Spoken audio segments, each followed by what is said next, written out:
As an archery hunter, the rangefinders are terrific, and especially when you're setting up on like a turkey or an elk, if you've located him, or that kind of situation where you know where they're coming from. Yeah, and when you actually have time to you got time, and you can range your set. You can range this tree, that stump, that rock, that stump, this tree, this laid down tree over here, this snag. You can range all this stuff, so you have an idea. Okay, that's at 40, this is at 20, that's at 20, and I range a grid.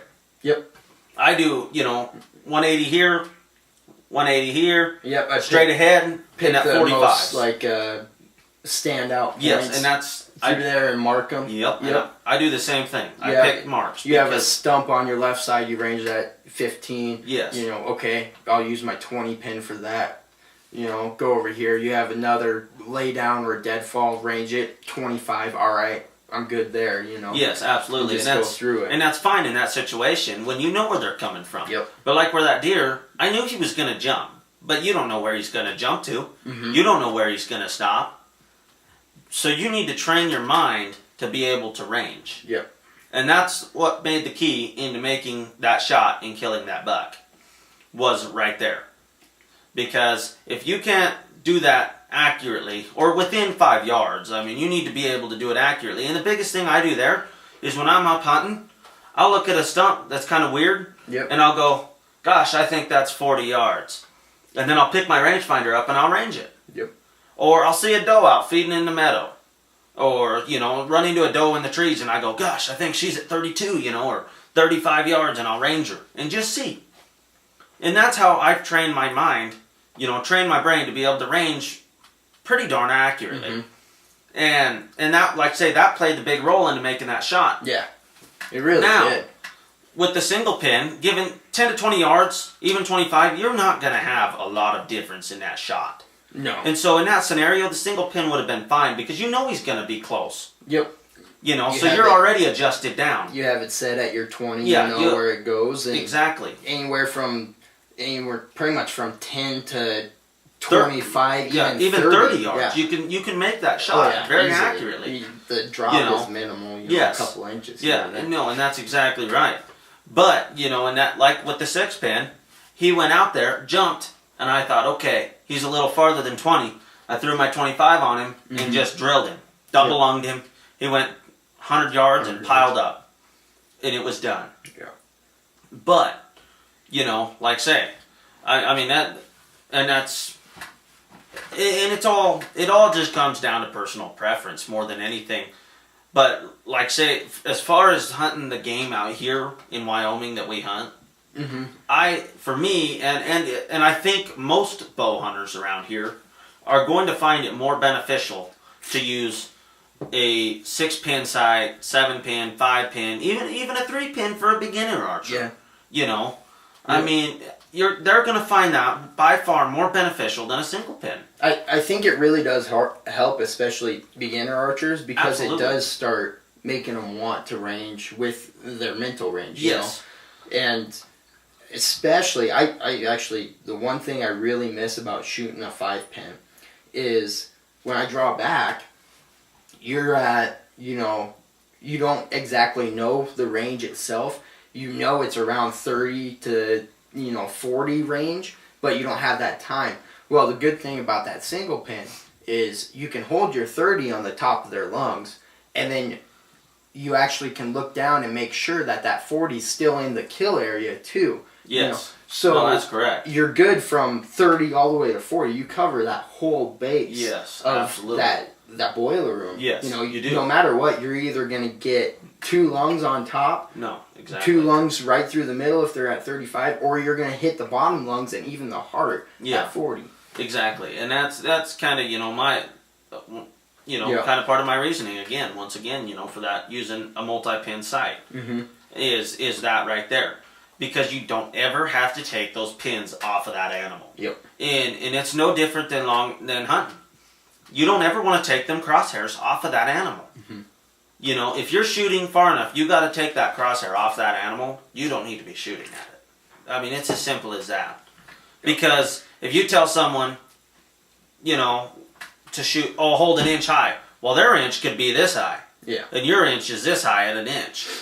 Everybody's inch is different. And so that's kind of, you know, one of the reasons for doing that. Yep. Is I don't like to take the pin off the animal. You know, I want to know where that arrow's going to go. And like I say, another way of programming your mind is just step back shooting. Yeah. You know, take your ranges out of the ground. You know, you're shooting outside or whatever. And that's about the only time you can do this. Yeah. Is you're shooting outside in your backyard or whatever you're shooting in. You know, whether you got a range or you got just a backyard. You know, you can shoot out to 40 yards or 30 yards. Mm-hmm. But you got to train your mind. Yeah. And so, like don't leave the rangefinder in the house. Don't even use it. Put it away.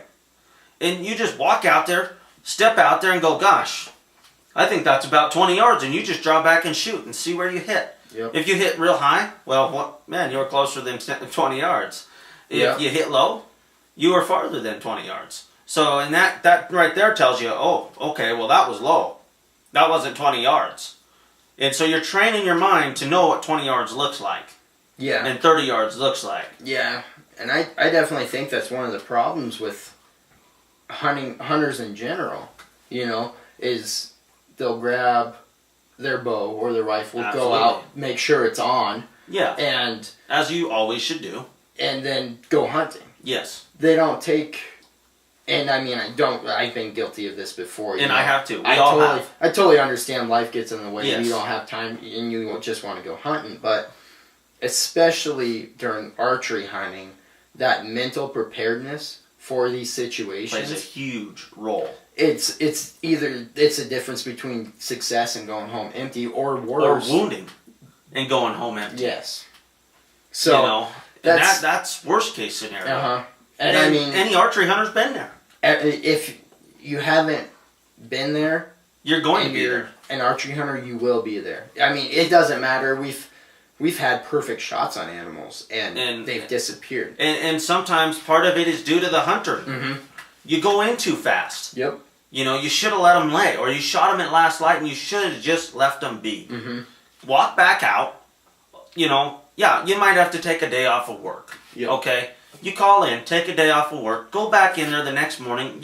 The chances of you recovering that animal are very high. So much better. Very high. It's a terrible idea to go in with your headlamp. Yes. I'm done. You know, him and I have both done it. Yep. And we've done it together and lost animals. Yep. And it was the worst feeling you can have. It literally, I mean, it makes you want to put your bow away. You're done. Yep. I mean, you just want to quit. You want to quit hunting. You know, for the year because you know you killed that animal. Yep. You know you did, and you didn't recover it, and that is the worst feeling that any hunter can ever have. And every archery hunter, and even a lot of rifle hunters have it. Mm-hmm. We've had that too. You know.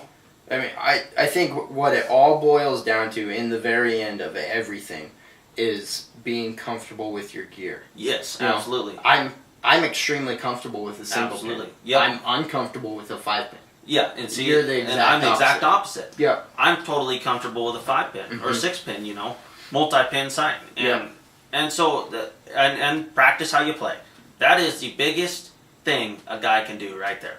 Is you got to practice how you play. Yeah, I mean, when it comes to archery, in my opinion, if you're not shooting at least, I mean, this is the bare minimum, at least 50 arrows a week at multiple ranges consistently. Yep.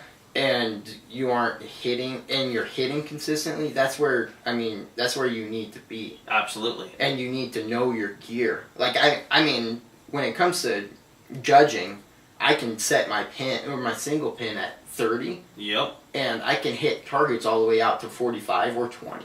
Yeah. But that's just because how I've practiced. Because you practice that way. Exactly. You're practicing how you're going to play. Mm-hmm. You're practicing in as real world of a situation as you can possibly create. And I mean, those targets, those because the targets don't move. Aren't moving, but yeah, I think both sides have their advantages. Yep. As does everything. You know? Everything's got its advantages and its disadvantages. That's the name of the game. Exactly. You know, it all comes down to personal preference and what you're comfortable with. Yep, and just what works. And what works the best for you. On your setup and what you feel comfortable with. So, but I suppose. Yeah, I appreciate it, Cole. Absolutely, I'm man. glad we can do this. Yeah, I appreciate having me over. Thank you guys for watching. I hope you found this enjoyable. Like it, share it, leave a comment. Give us your opinion on what sites you use. And I hope you come back to join us. We'll do this more often. Absolutely.